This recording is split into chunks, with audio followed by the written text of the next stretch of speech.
Tatlo, di ba? Kabla. Kabla eh.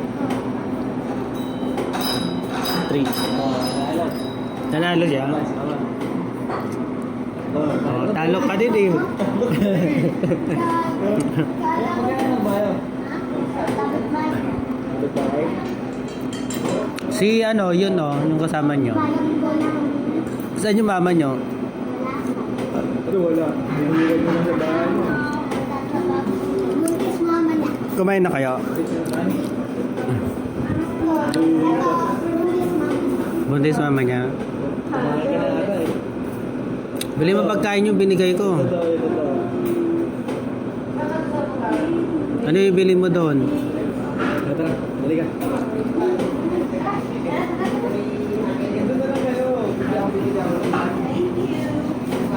Hintayin nyo dyan.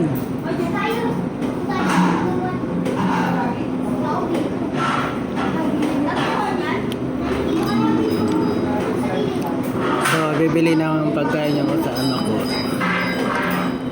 Sa akin naman, pera naman binigay ko sa kanila. Sila nakita. Tapos after namin kumain, yan. Kumain pa kasi kami. Humingi sila ng barya.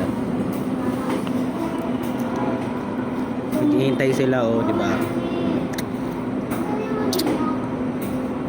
Yung isa nabuntis yung nanay niya. Yung isa nagugutom.